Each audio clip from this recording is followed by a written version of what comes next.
Chapter 3, in which Pooh and Piglet go hunting and nearly catch a woozle. The piglet lived in a very grand house in the middle of a beech tree, and the beech tree was in the middle of the forest, and the piglet lived in the middle of the house. Next to his house was a piece of broken board which had Trespassers W on it. When Christopher Robin asked the piglet what it meant, he said it was his grandfather's name and had been in the family for a long time.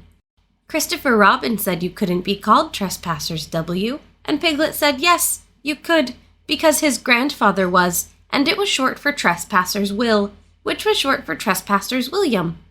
And his grandfather had had two names in case he lost one, Trespassers after an uncle, and William after Trespassers. "I've got two names," said Christopher Robin carelessly. "Well, there you are, that proves it," said Piglet. One fine winter's day, when Piglet was brushing away the snow in front of his house, he happened to look up, and there was Winnie the Pooh. Pooh was walking round and round in a circle, thinking of something else, and when Piglet called to him, he just went on walking. "Hello," said Piglet. "What are you doing?" "Hunting," said Pooh. "Hunting what?" "Tracking something," said Winnie the Pooh, very mysteriously. "Tracking what?" said Piglet, coming closer. "That's just what I ask myself. I ask myself, what?" "What do you think you'll answer?" "I shall have to wait until I catch up with it," said Winnie the Pooh. "Now, look there." He pointed to the ground in front of him. "What do you see there?" "Tracks," said Piglet. "Paw marks." He gave a little squeak of excitement. "Oh, Pooh, do you think it's a woozle?" "It may be," said Pooh. "Sometimes it is and sometimes it isn't. You never can tell with paw marks." With these few words, he went on tracking, and Piglet, after watching him for a minute or two, ran after him. Winnie the Pooh had come to a sudden stop and was bending over the tracks in a puzzled sort of way. "What's the matter?" asked Piglet. "It's a very funny thing," said Bear. "But there seems to be two animals now. This, whatever it was, has been joined by another, whatever it is, and the two of them are now proceeding in company. Would you mind coming with me, Piglet, in case they turn out to be hostile animals?" Piglet scratched his ear in a nice sort of way and said that he had nothing to do until Friday and would be delighted to come in case it really was a woozle. "You mean in case it really is two woozles," said Winnie the Pooh, and Piglet said that anyhow he had nothing to do until Friday, so off they went together. There was a small spinney of larch trees just here, and it seemed as if the two woozles, if that is what they were, had been going round this spinney. So round this spinney went Pooh and Piglet after them. Piglet passing the time by telling Pooh what his grandfather Trespassers W had done to remove stiffness after tracking, and how his grandfather Trespassers W had suffered in his later years from shortness of breath and other matters of interest, and Pooh wondering what a grandfather was like, and if perhaps this was two grandfathers they were after now, and, if so, whether he would be allowed to take one home and keep it, and what Christopher Robin would say. And still the tracks went on in front of them. Suddenly Winnie the Pooh stopped and pointed excitedly in front of him. "Look!" "What?" said Piglet with a jump. And then, to show that he hadn't been frightened, he jumped up and down once or twice more in an exercising sort of way. "The tracks!" said Pooh. "A third animal has joined the other two." "Pooh!" cried Piglet. "Do you think it is another woozle?" "No," said Pooh, "because it makes different marks. It is either 2 woozles and 1, as it might be, whizzle, or 2, as it might be, whizzles, and 1, if so it is, woozle.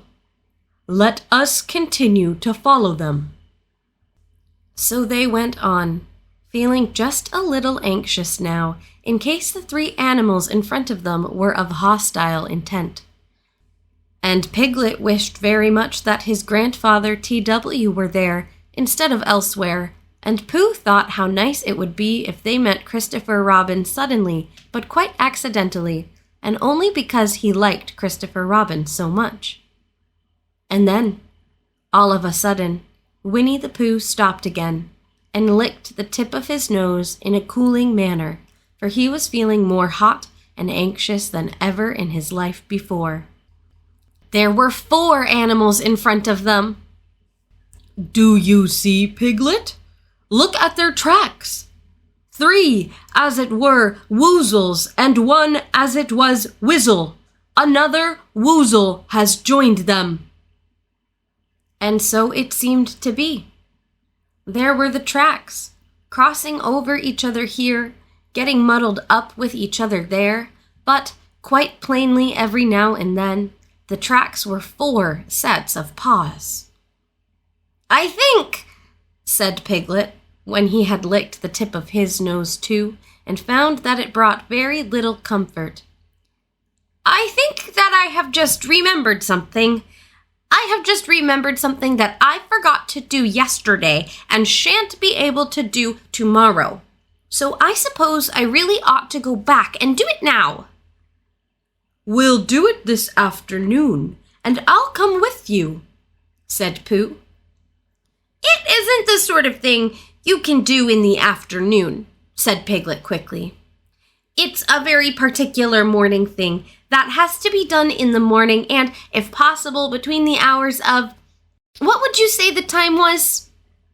"About 12, said Winnie the Pooh, looking at the sun. "Between, as I was saying, the hours of 12 and 12:05.